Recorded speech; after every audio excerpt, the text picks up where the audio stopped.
your microphone. Sir? Okay. It's working.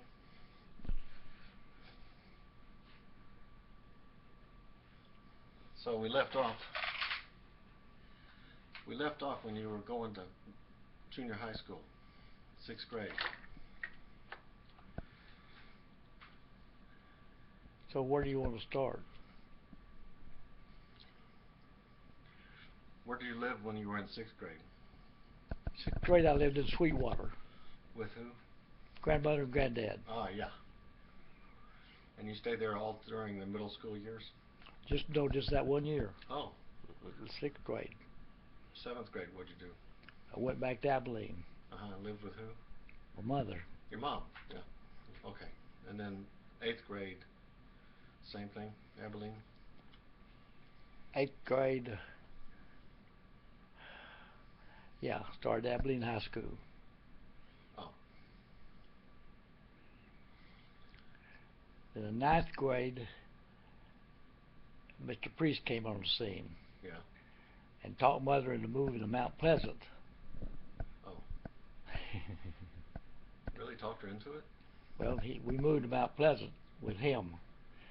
When I was in Abilene, I lived in a house with my mother and sister and brother and Alvy, my Uncle Alvy. And Uncle Alvy lived with us. And Mr. Priest convinced my mother to move with him back to Mount Pleasant, out in the country. So we went to Mount Pleasant. And I went to country school. Country school in Mount Pleasant? Out in the country. So you went to a lot of different schools? Oh, yeah. So that 1 year I went to that country school and farmed. Oh. Oh, for Priest? Yeah. I milked cows, fed pigs, chickens, calves, all kinds of things. Chop wood. What's it called? When you do the crops? He used a one horse turning plow to plow up the ground so he could plant something, which he never made. He never made any crops. He planted. I planted, but he never made any crops. And so we did that for a year, and Elizabeth and I went to this country school, had a good time. Took everything they did. We had little programs, and we had plays. We get in the plays. We had athletics. We played basketball, softball, and all kinds of things out there in the country. I learned one lesson while I was doing that, my lifelong lesson. We had a basketball game with another school which is about 9 miles away, and the coach didn't have enough room in his car for everybody, as they were going to have to take 2 cars, and so me and the other guy said, we'll ride our bicycles over there. So I rode my bicycle 9 miles and played a basketball game. I couldn't even jump over a piece of string. I wore myself out riding over there, and I learned a lesson from that. I tried to play basketball, my legs just wouldn't jump. That was really something. We had a play. We put on a play at the end of the year called Johnny Be Good, something like that, and I was Johnny. And it got a big bunch of publicity in the neighborhood. All around, farmers would come in their wagons and sit out there to watch the play. And we put it on a stage out beside the school, and I'm sure that nobody could hear us. We didn't have any kind of sound. We were up here on the stage, they were out there in wagons. And anyway, it was a funny play, and we put it on, and one of the things that impressed me there was that somewhere late in the play I had to kiss a girl named Jane, and I didn't know how to kiss a girl. So we never did practice. In the practice we always kept that scene. So then when it came time to kiss that girl, I remember I panicked. I kind of went over and then backed off. That was another lesson I learned. That country school was something else. But on the good side, I roamed the neighborhood, I hunted, I visited with neighbors, raided their gardens and ate their fruit, and had a very good time doing that kind of stuff. And then in the spring, we'd go out and go swimming in the creeks. The creeks would fill up and we'd go strip down and go swimming. So that was a good thing. Wow, that was your high school? I was in high school, 10th grade, 9th or 10th grade, yeah. The next year, I moved to Mount Pleasant and went to Mount Pleasant High School. And that's the only year I came out for organized football. So I got to Mount Pleasant, I came out for the football team. And I learned a lot doing that. Old Coach Pirtle and Bays, two coaches. And they really worked us. It was good. Before season started, they were new in their job and said, we're going to get this team in shape. So they took all the kids that were going to come out for football out to a lake. We stayed 2 weeks and didn't do anything but train. And we really trained good. We got back to school and got things going and played our first game and won it. Didn't get scored on. And we played our second game and won it. And didn't get scored on because we were in such good shape. Played our third game, which that's David.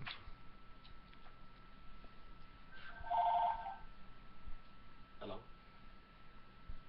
Yo. Hi.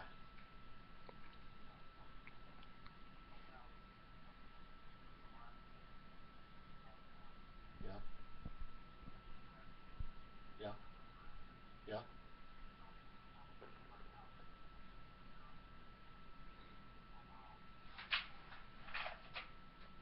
Well, right now I'm filming Dad.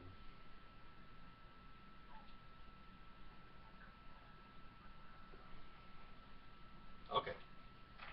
Bye now. So you're What's he gonna do?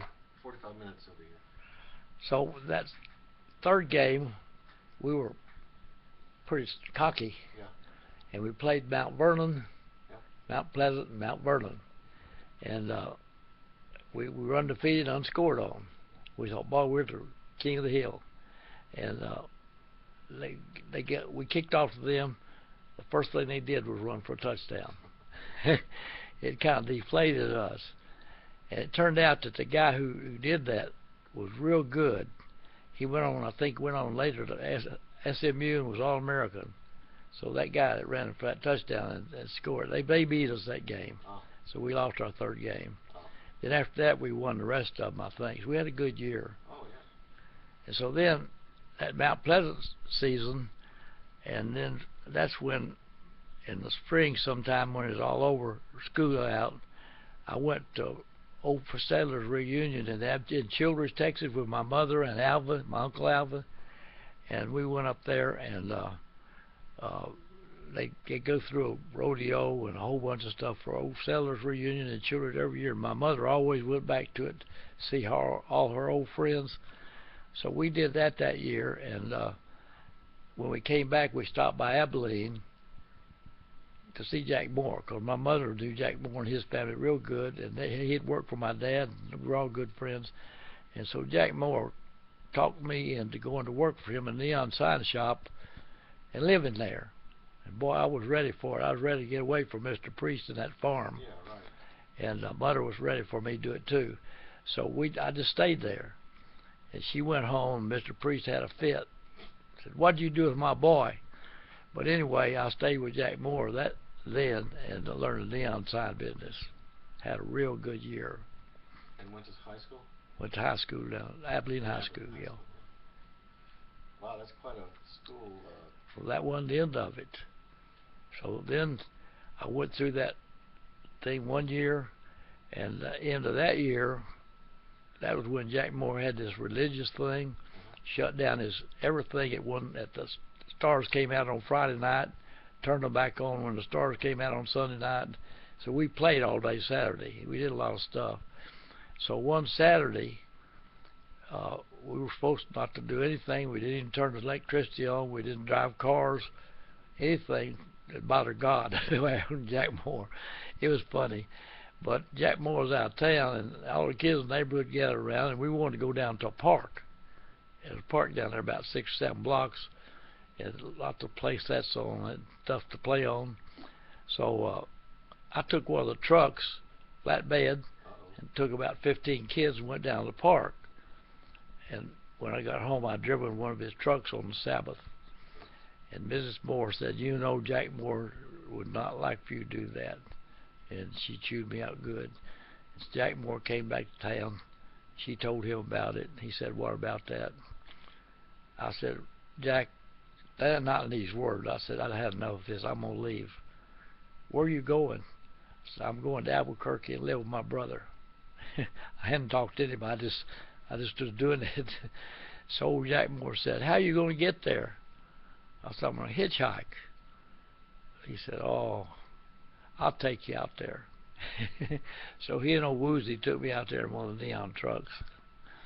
And when I got out to Albuquerque, my Uncle Dewey lives out there, and my Uncle John and Ed, so everybody was glad for me to come out there and live. So I moved in with my brother Ed. And without asking any questions, I just moved in, and everything was fine. And it worked good. He had a place for me and things for me to do. And so then I went to that Albuquerque High School. And I had, the year before, I had intended to graduate by taking a summer course. I was 1 hour behind from going to that country school out in the country. And I just needed 1 hour for high school graduation. And I was going to take another semester. And so, no, I was going to summer school. So anyway, the 2 artists in the shop there at Abilene said, "Don't go early. It doesn't hurt you to go to high school again, take another year of high school, and get some of that good stuff, physics and some of those things." I was okay. So when I got to Albuquerque, I went 1 more year, and I went to Albuquerque High School and took physics and business arithmetic and a whole bunch of stuff that did me a lot of good. Just played around, and I worked half the day down at the neon shop. And so I did that my last year and graduated from Albuquerque High School. And so there I was out there in University of New Mexico, and I'm going to University of New Mexico next year.